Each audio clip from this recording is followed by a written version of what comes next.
Hey folks, it is the Nutty Knife Guy.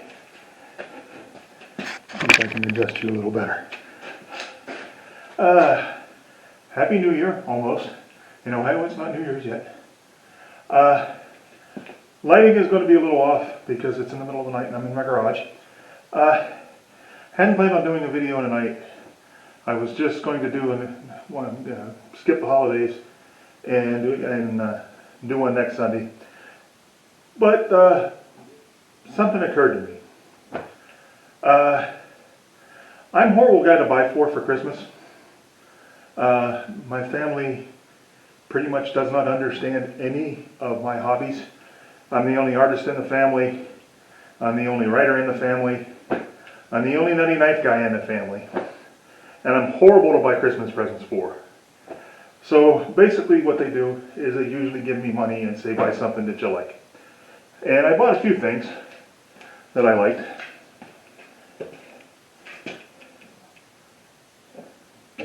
And where'd it go? There it is. I'm still here.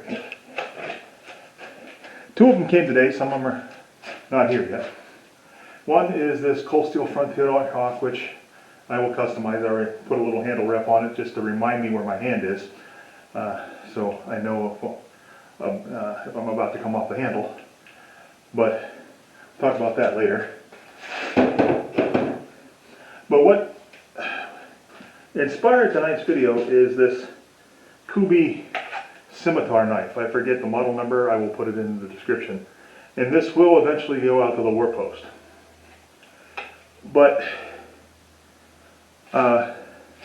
this knife is intriguing because it's intended to be a fighting knife, that's pretty obvious.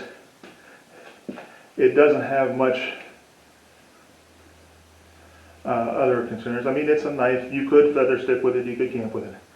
But its purpose really, with this blade shape, is to slash. And maybe thrust, we'll get into that in a second. Now I'll tell you why I don't think this is a particularly good design for a fighting knife later. But when I actually do the review. But it's a Kubi, and I bought it because I don't have too many trailing points in my collection. And I trust the Kubi quality. You know, I've said this before, and this will be make a lot of Benchmade fanboys crazy. But dollar for pound, this build quality is every bit as good as any Benchmade you'll ever find. But that's not the purpose of this video either. This is a fighting knife. A scimitar, more properly, or a sand shear, they're pretty much the same thing, maybe slight differences, is a sword. Swords are meant for fighting. And this is very much the same shape as a sand shear or some scimitars. Right, now, the thing of it is, what is a fighting knife? And that's what really got me thinking. Because I have my Ontario SP6, I believe this is the SP6. Yes, the SP6 fighting knife. And it even says fighting on it. This is marketed as a fighting knife. Look at how different the designs are. Now, this is a fighting knife that is it's an excellent fighting knife design, in my opinion. And again, this is all my opinion. Based on the training I've had, the experience I've had, and just being the Nutty Knife Guy long before I started calling myself the Nutty Knife Guy. The tip is pretty much aligned for thrusting and keeping the bones of the arm aligned. It's got a long cutting edge, no choil. Right?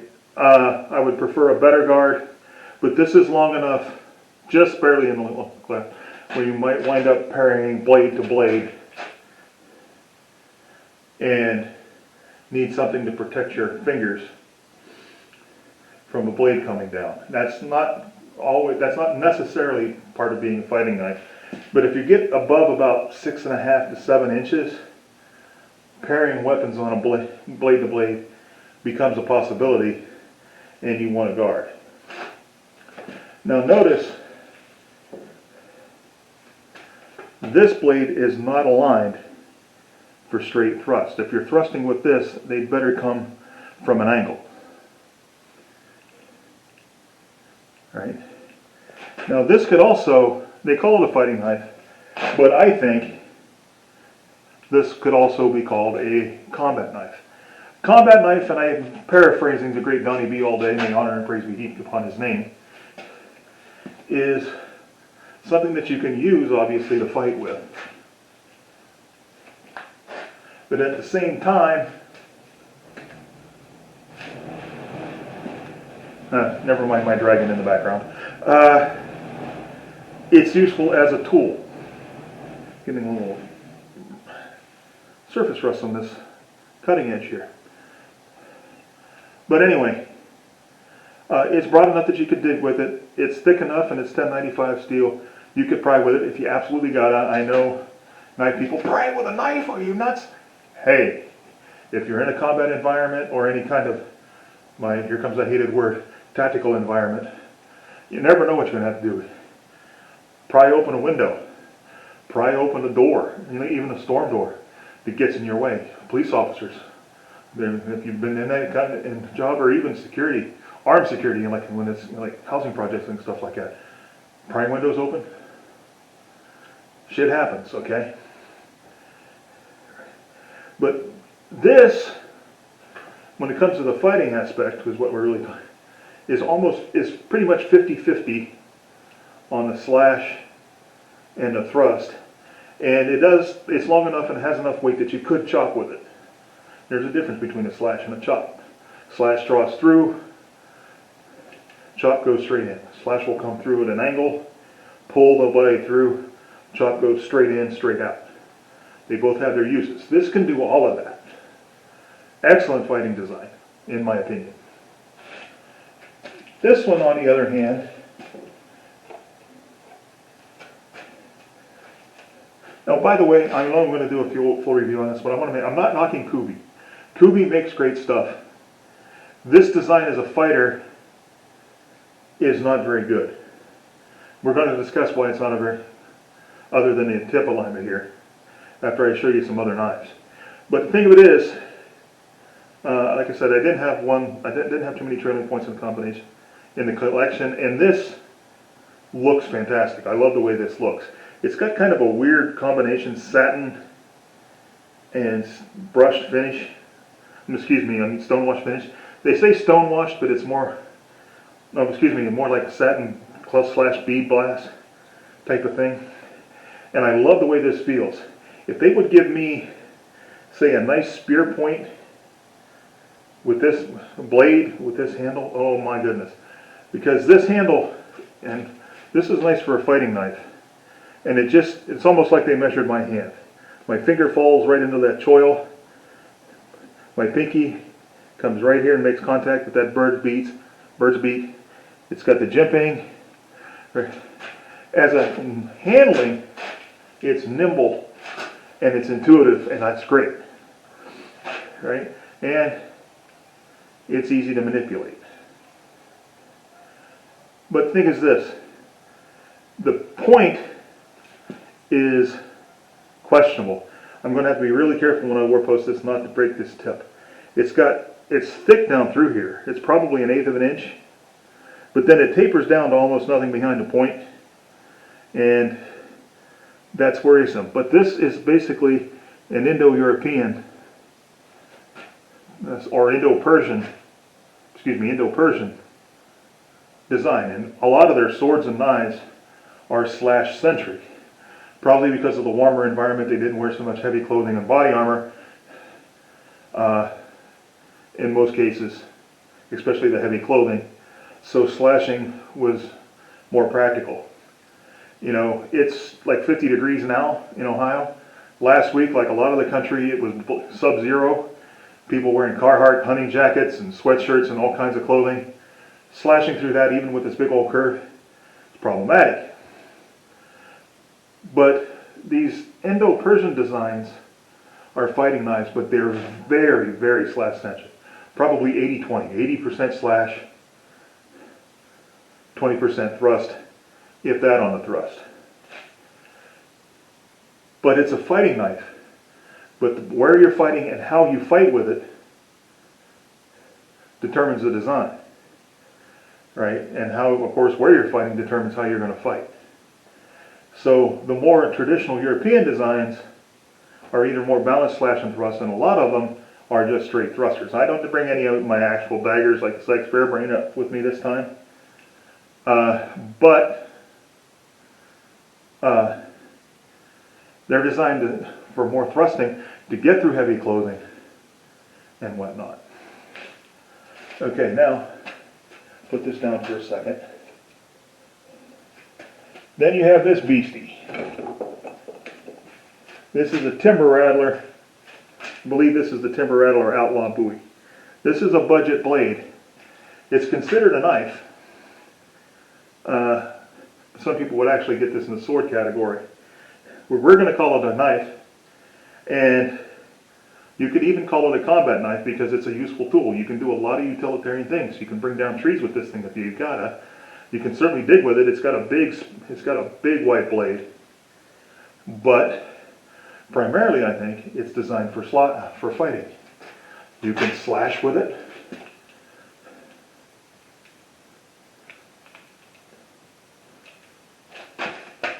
You can thrust with it. Again, the tip is more in line with the bone when you have a fully extended slash. And this thing is weighty enough you can chop with it. Honestly, this thing is sharp enough. If I was attacked by a horde of lizardman zombie ninjas, I'd go into a whole series of florets and start taking off arms. Okay? But this one is a little different as a fighting knife because, of course, you're going to be carrying it openly. You don't have to be carrying it concealed. And when these things were popular, when they first started getting popular, 1830s, 1840s, all the way up through turn of the century, these things were a viable sidearm. Sometimes, like in the Civil War, especially Southern officers or NCOs would carry one of these instead of a sword or a longer version. I've got one of those. I should have brought that up. But you use these in a completely different way than you use one of the smaller blades. This one, as I said, is almost a sword. This is easily something that you can deflect other melee weapons with. Okay? This has a lot of weight in there. It's not real nimble, but it's not ponderously heavy either. And it has this big old fighting guard. Now, this is an excellent fighting slash combat knife. I would call this about 70% fighting and a 30% utility when it comes to combat knife. The buck round combat knife, they call it a combat knife. This has no pronounced guard because it's small enough you're probably not going to be parrying incoming attacks with the blade. But this one you could. This is getting almost into the area of being a short sword. So if somebody's swinging a tire iron, or back in the day a tomahawk or war club, you could come up and make a parry and riposte, and do some damage. Also, you could flick this out and do a horrible amount of damage, let alone with the thrust. But that's where this guard comes in, because if you're parrying that, you might need something to keep another blade from coming down and taking out your fingers, where it wouldn't be so much of a concern with something like this. But this one is useful as a tool for processing wood. If you were careful, you could probably process game if this was the only blade you had. Certainly for self-defense. Combat knife, survival knife. And there's gray areas with these, folks. Probably this size, more for survival knife, but it fulfills a lot of the same jobs as a true combat knife, like say the classical K-bar was. I don't have a K-bar here, a classical K-bar. I have a K-bar dog's head.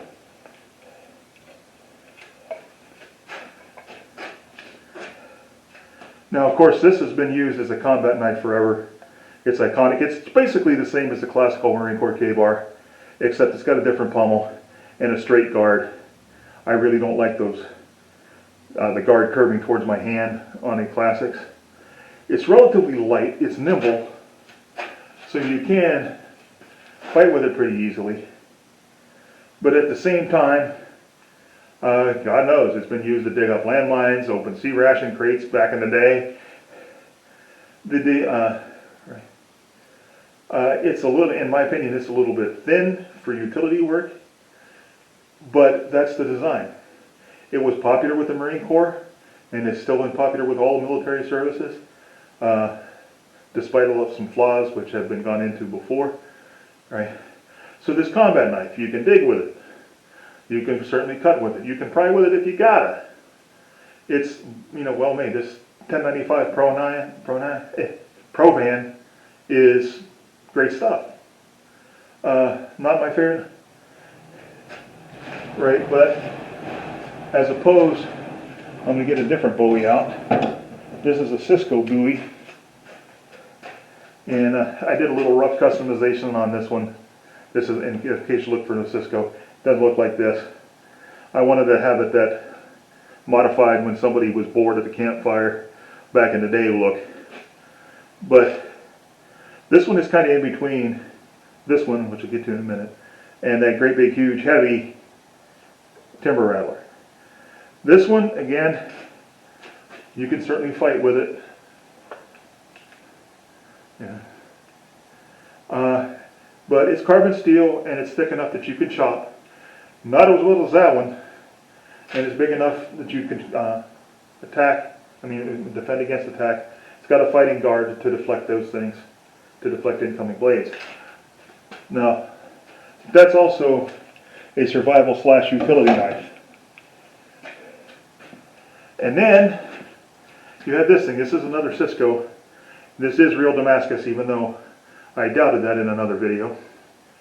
This one, though, is not a utility knife. In my opinion, other than looking really cool, they made this one look great. Whatever they patterned this after, whatever, like real life, antique version Wild West knife that they patterned this after, in my mind, it's a straight fighter. It's got this fighting guard. It's basically an S-shaped guard. Really good hand protection. And you can actually use this almost like a saber because of that hand protection. Right? This is designed to fence other knives against other knives and melee weapons. Right? The blade is thin, but boy, look at that file work. I've never reviewed this one. I've mentioned it, but I've never reviewed. Can you see? Yeah, I think you can see that file work. It's number one in hand. This does seem to have a full tang going through. Feels good in the hand. And it is absolutely nimble at the point and in the slash. And just a pleasure to wield. But this is, in my mind, a straight fighter. It's got a thin blade. It's balanced more towards the handle than the blade, which is what makes it so nimble, but it's not going to be great for chopping. And for survival tasks, this big old guard would probably just get in the way in a lot of ways. Right? And this choil is not, it's a square choil, it's not really designed for light work because you have to get over the guard. But in my mind, this is a fighting knife, as opposed to a combat knife. But the thing of it is, what are the attributes to make it a combat knife over a fighting knife over a survival knife? A fighting knife, in my opinion, is designed to do one thing. Fight other human beings, or lizardmen, zombie ninjas, in close combat when they have in close combat. That's what a fighting knife is for. That's what this, whatever historical type of knife that they patterned is after. I'd lay money it was carried as a weapon. Right? I should have brought my Gil Hibbins, here it comes again, tactical assault knife. That is a dueling fighting knife. That's not tactical, and it's not an assault knife unless I go out and assault somebody with it. I don't have it with me. Should have brought it up, but I didn't. So, a fighting knife is designed to fight it. And it usually doesn't have a whole lot of applications. Now, if it cuts, you can make it work for any cutting task. A Mora, definitely not designed as a fighter, but any of the Moras could be used in a pinch to protect yourself against a threat. Poorly designed for that. It would not be any rational person's choice for that. But it would work. Just as this, if you were careful, you probably could, process this, process light firewood into a camp knife and deal. Okay. Now, the last knife I had, well, not the last, but at the same time, you have something like this. Much smaller than any of the others. This is the Smith & Wesson Officer, designed specifically for it to be a police duty knife. Right? So, it's going to have a fighting capability, and you can look at the recurve. Right? That's going to give you more slashing ability with a small blade. And then you've got the tip that is lined up, but it's small. It's got a glass breaker on her, which is not my favorite feature on a knife. But if you're trying to rescue an accident victim or something like that, and you can't wait for the paramedics with the right gear, the rescue squad, it's got that. And of course, this would be very unpleasant to get tagged with. This has really good ergos. But the thing of it is, a police duty knife, in many ways, is very similar to a combat knife, just police don't generally want to carry something this large. But it has a relatively broad blade, so you can dig with it. It'll go through seatbelts and everything like that. A lot of duty knives have serrations. I never like serrations in any form. That's just me. But, that's what a duty knife might have to do. It might have to go through seatbelts. It might have to break windows. Most police carry some kind of a knife as a close combat weapon so they can make distance, slash somebody or stab at them, get them away so they can draw their firearm. But the duty knife is very similar to a combat knife, except they're usually smaller. And last, and I didn't bring, I can't believe it, but I did not bring, oh yes I did. I'm not as stupid as I thought I was. Now this is my idea of the perfect fighting knife. I designed this and had it made by the stupendous Jed Hornbeek. I call it the Selkirk after some characters in the novel that I wrote, a family in the novel. And now this one's sub-hilt. I've got a lot of sub-hilts. I like sub-hilts. This one's a sub-hilt. Some people don't like sub-hilts because it makes it a little difficult to change grips. I've learned to do it with this one. But for me, that's not a problem. I'm not a big one for changing grips in the middle of an encounter, even in sparring. I've never been, thank God, in an encounter where I've had to use a knife. But I've been close enough. I've been in enough, when I was a cop and in security, I've been in enough scuffles to know that changing grips when you're in the middle of something is probably not a good idea. But anyway, recurve, so you can get a good slash out of a relatively short blade. On-line point. A decent guard for this one, not because I am going to be intercepting blades with this, because I'm not going to be. But I found, first of all, I just like the way this looks. It kind of balances out the design for me. And I do like a little protection on the thrust, not just for hitting bone. A lot of people were saying, well, you don't worry too much about hitting bone. Live bone is softer, or it's not going to. This is 5160 steel. Now, but it's not just bone. You go through, somebody's got their cell phone in the pocket like I do now. right? And you're maybe not stabbing for that area, but you hit that area anyway. If he's got a big thick coat on, God knows what he's going to have in the pocket. You could get stopped by pocket change. So I do like a guard on it, just as a safeguard. It doesn't hurt anything to have it. It's got the bird's beak, right?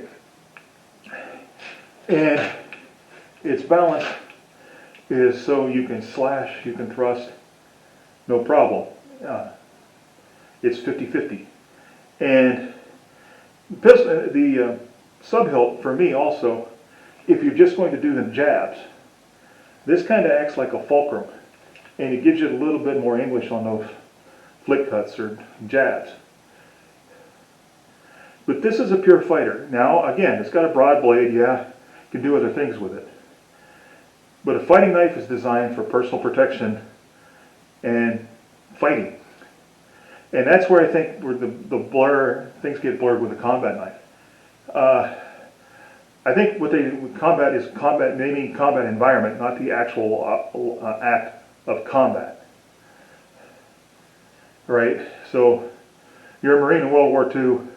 You finally slouch your way up onto Iwo Jima. You're camping. You need to cut tent spikes. You need to open your sea rats. You know, in some cases, I've even heard of them digging latrine holes with their K-bars for maybe they lost their entrenching tool coming ashore or whatever. Right? You could do all of that with this, but not really well. Also, let's see if I find another one. Okay, yeah, I've got another sub-hilt. Now, this MTech knife, I forget which one it is, but which model number it is, heavily influenced this. I wanted mine smaller, I wanted some jimping, I wanted to lose this part of the guard, and a few other things, but it's very similar. But you can see that the cross section of these, the thickness is through the middle. It's kind of a diamond cross section. The spine on both of these is very thin for better penetration during thrusting. So batoning of this is just going, with any of these, is just going to chew up your blade, because this is very thin. The thickness of the blade is in the middle. And, you know, I guess I'm rambling on, but the thing of it is, when you go online to buy knives, especially, I'm just going to put one of these down.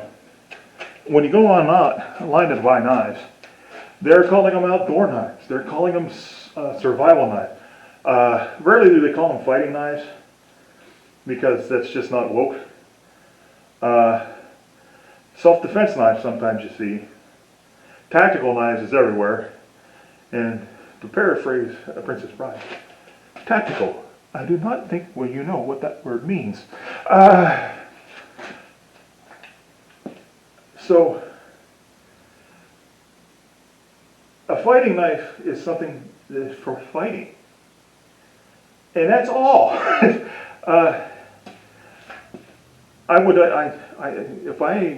I did manage to get out in the woods a little bit this summer. I hope to do it more.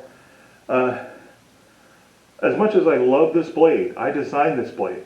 In my mind, this is the perfect fighting knife. Jed Hornbeak did the man when it came to making this for me. Not something I would carry out in the woods unless I had another knife. On the other hand, what I might carry,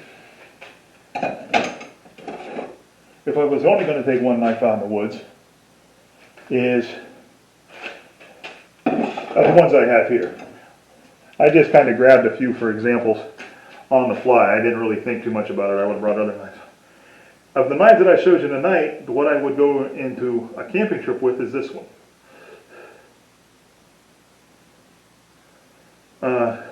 It's the right size. You can skin with it.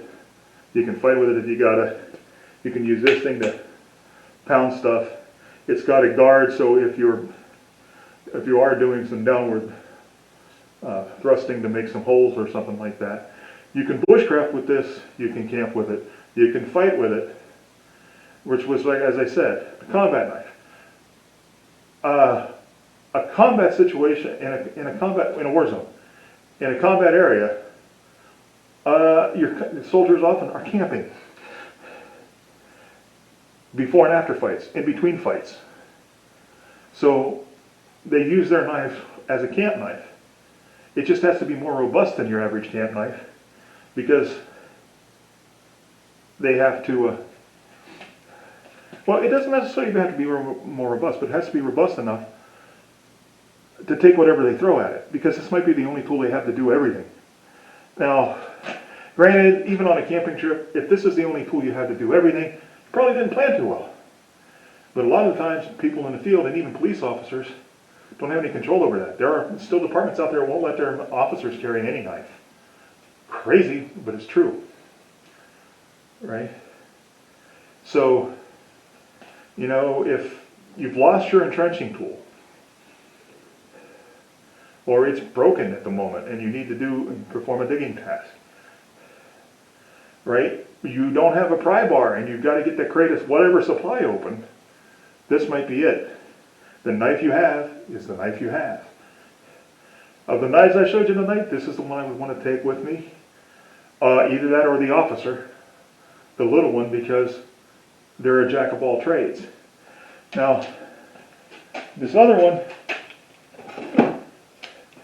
this rattler, one thing, this is really, really heavy. It's not something that I would relish carrying around with a bunch of other gear. You could probably skin game with it, but boy, would it be tough with a blade this size. But it would do almost everything else. This would be my second choice.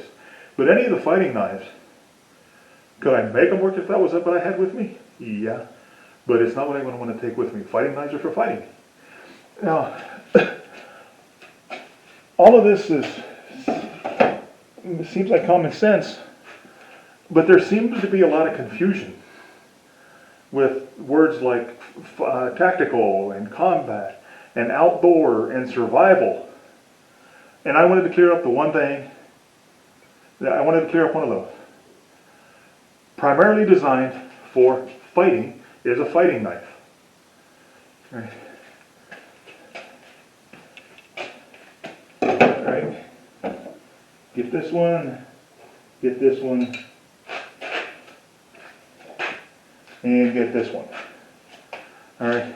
I would say this one, 70% fighting, 30% utility. But that makes it a combat knife. I would say this one is more suited for a fighting knife than it is a combat knife.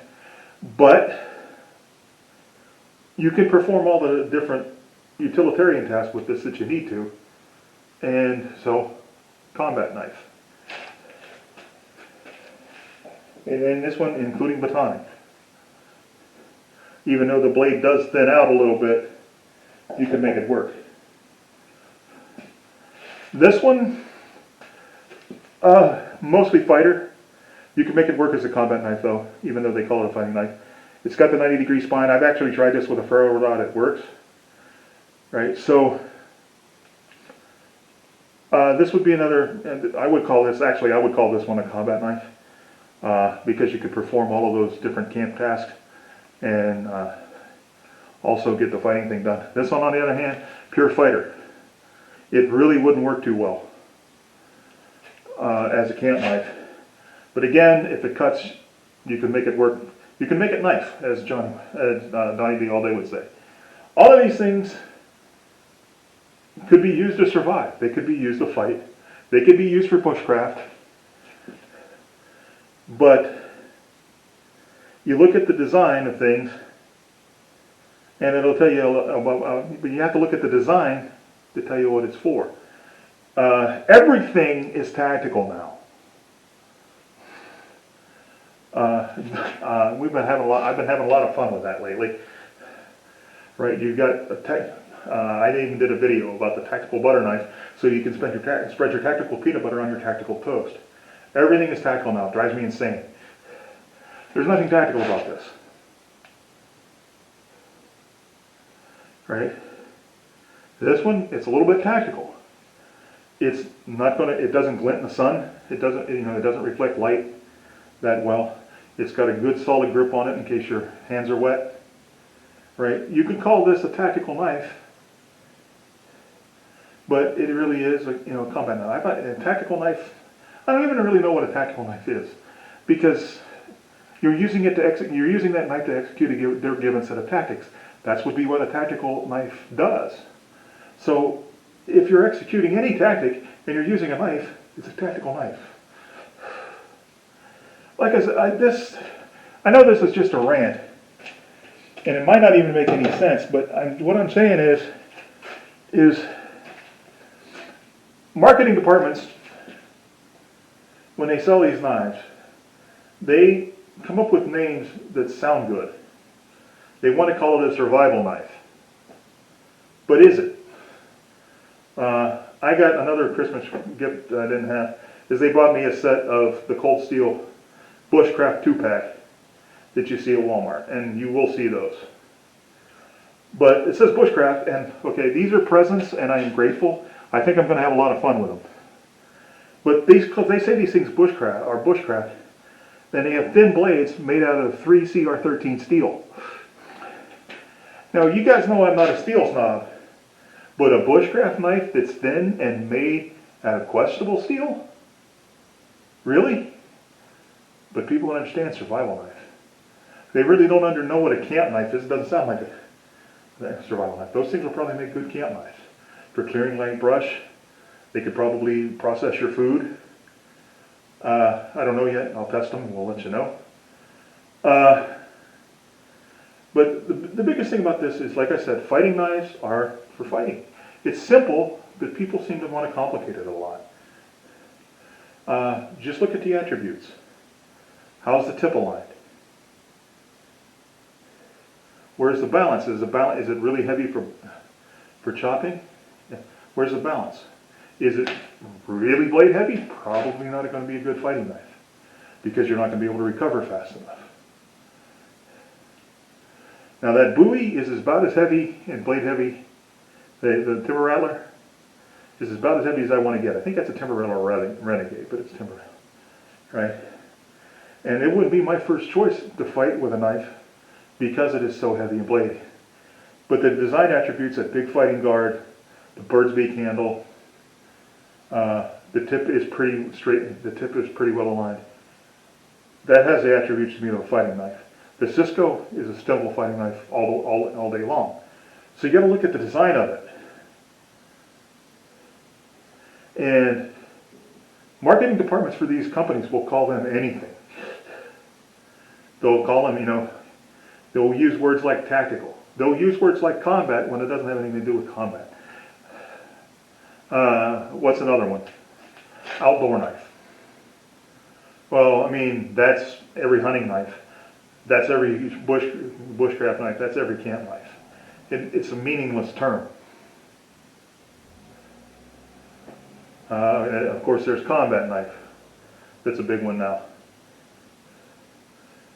Look at how the knife is designed, and you can figure out what to do with it, what it's really intended for, what it should be used for.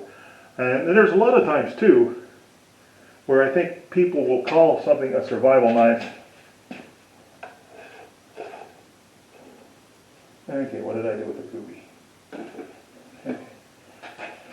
Or a fighting knife, and whoever designed it for looks, and this is it. This is one of those ones.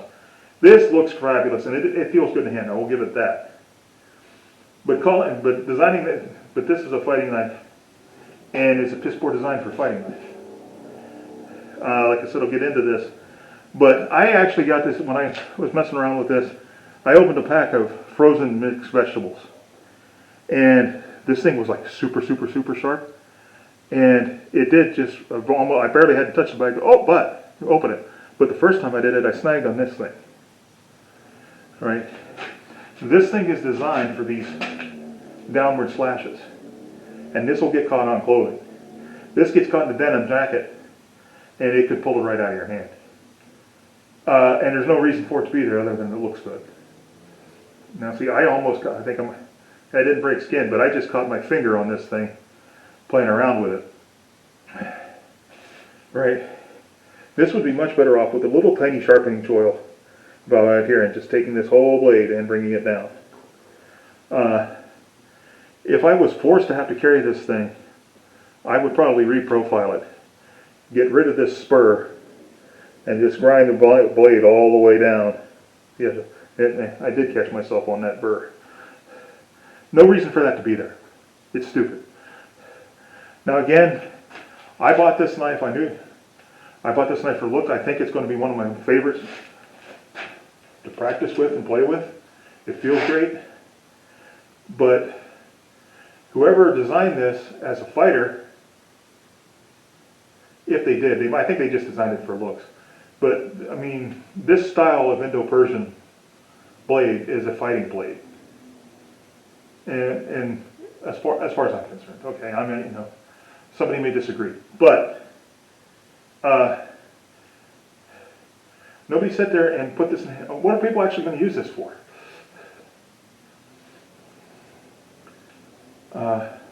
Unless you're like me and have a collection and just likes to move and flow with knives. So I don't know how much this is going to be worth to people. Maybe it'll get some discussion going. But especially the bigger companies, they follow trends.